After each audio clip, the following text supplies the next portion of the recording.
Também é importante destacar a influência das religiões sobre a morte e o morrer.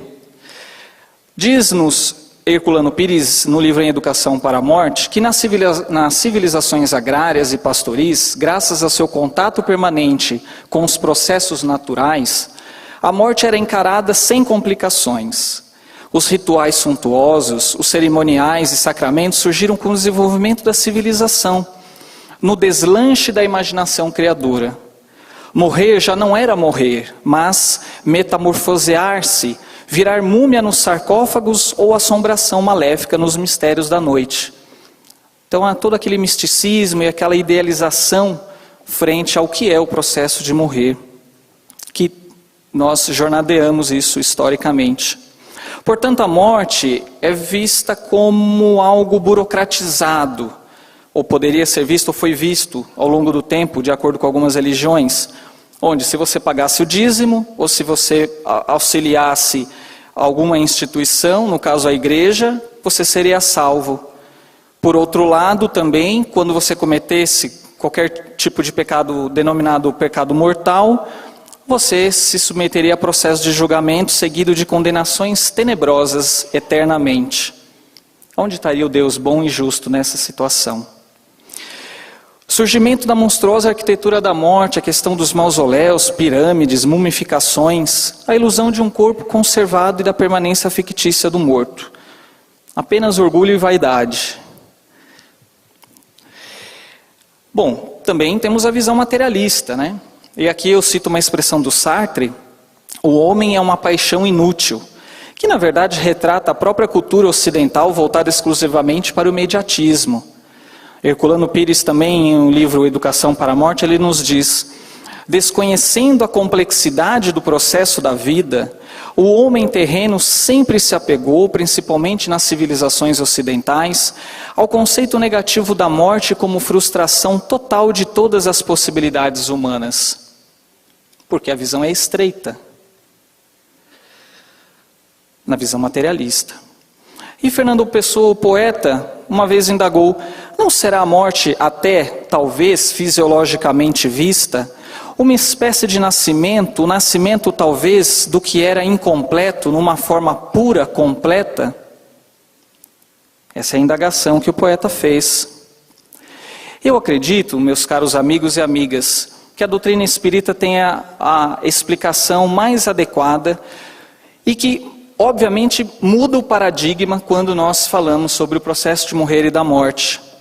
Leon Denis, em seu livro O Problema do Ser, do Destino e da Dor, nos ressalta: toda morte é um parto, é um renascimento, é a manifestação de uma vida até aí latente em nós, vida invisível da terra, que vai reunir-se à vida invisível do espaço. A morte é apenas um eclipse momentâneo na grande revolução das nossas existências, mas basta esse instante para revelar-nos o sentido grave e profundo da vida.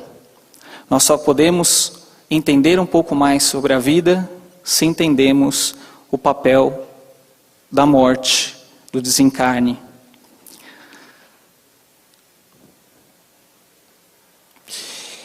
E talvez uma das grandes oportunidades e dos grandes trunfos da doutrina espírita, dentro do seu aspecto científico, religioso e filosófico, é entendermos melhor o processo do desencarne. Como nós sabemos, através da observação de alguns médiuns, e também isso descrito em várias literaturas, muitas vezes aquele paciente, aquela pessoa, um ser biográfico, sua história de vida, história inclusive reencarnatória, biográfico espiritual, eu o denomino assim. Então aquela pessoa, muitas vezes, num processo de fim de vida, ela pode apresentar uma inquietude, pode se apresentar delirante, ou pode estar serena, tranquila, com seus sintomas controlados, físicos, por exemplo. Porém percebemos, e os médiuns e toda a descrição da literatura espírita nos traz, que muitas vezes percebemos uma espécie de ligeira nebulosidade semelhante à fumaça, condensando-se gradualmente acima da cabeça.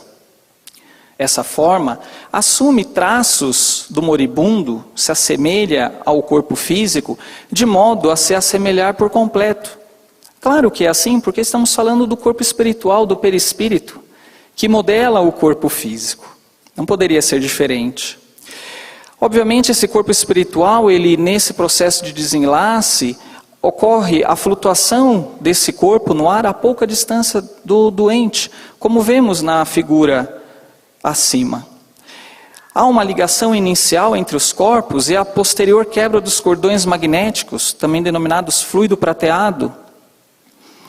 E aí, obviamente, que ao longo desse processo se dá a observação da presença dos entes espirituais e que, dependendo de como o ser conduziu a sua vida, a sua ligação com Deus, a sua prática no bem, ele vai estar sendo assistido por entidades espirituais que assim o assemelham, que o aproximam, espiritualmente falando.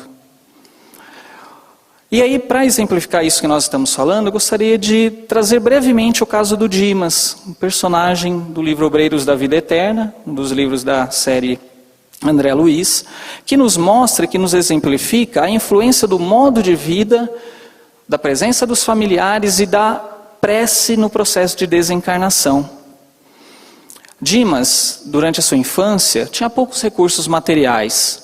Trabalhou em serviço rude, sustentava a família, pouco estudo, exercitou o serviço no bem através da sua mediunidade, encontrando prazer em ser útil, perdeu o conforto da vida social e prejudicou as células físicas através das vigílias compulsórias. Apresentava irregularidade das refeições, prejudicando o seu sistema digestório. Sofreu, assim como todos nós no plano terrestre, choques emocionais que repercutiram no seu coração, vibrações destruidoras no fígado, o que culminou na cirrose hipertrófica. Obviamente, toda essa situação levou a afecções morais, aumentando ainda mais a dificuldade nos processos regenerativos. Veja aqui o quão é importante a questão do autocuidado, dos hábitos de vida. E muitas vezes nós espíritas esquecemos que vivemos aqui na matéria. Somos sim seres espirituais em essência, mas esquecemos de ter o cuidado da nossa alimentação, do nosso sono, da regularidade da alimentação.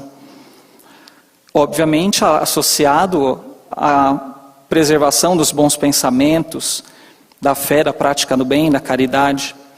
E ele, nesse processo de terminalidade de vida, estava sob agitações psíquicas muito fortes. Temia pelo futuro dos seus entes queridos, porque era praticamente quem sustentava a família. Conhecia a brevidade do corpo físico, mas não podia esquivar-se de súbitos às algemas domésticas, das suas angústias e da angústia da sua companheira. Conservava-se em total descontrole mental e enlaçava-se nas emissões de inquietude da esposa e dos filhos, dificultando o seu desenlace. É o capítulo 13 do livro Obreiros da Vida Eterna. E dentro desse contexto, então, a espiritualidade amiga, reconhecendo os seus valores, o seu esforço, a sua prática no bem, mesmo com todos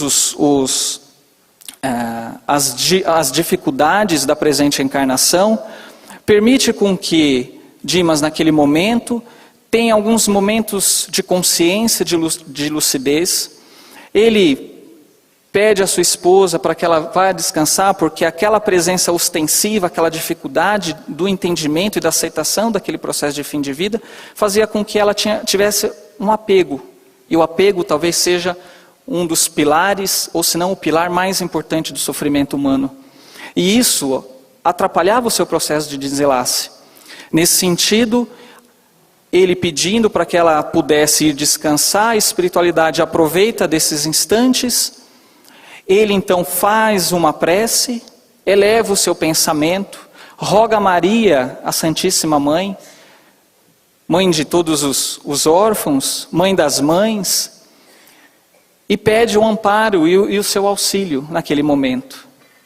E aí, quem surge? A sua mãe já desencarnada, que o acolhe. Obviamente ele não tem possivelmente total consciência daquela situação, mas ali estava a presença da mãe. E aí todo o desenrolar da história se encontra lá no livro. Mas mostrando para a gente a importância da prece, a importância de como deve ser a nossa postura frente a uma pessoa que está desencarnando, sobre o sentido que nós damos à nossa vida, sobre o autocuidado, fundamental para que dentro da construção de um novo paradigma, dentro do entendimento mais abrangente sobre a terminalidade da vida, a doutrina espírita é uma ferramenta extremamente eficaz e que nos abre a oportunidade de estudarmos isso cientificamente, para que possamos, junto com outras religiões e com a anuência da ciência, falemos a mesma língua.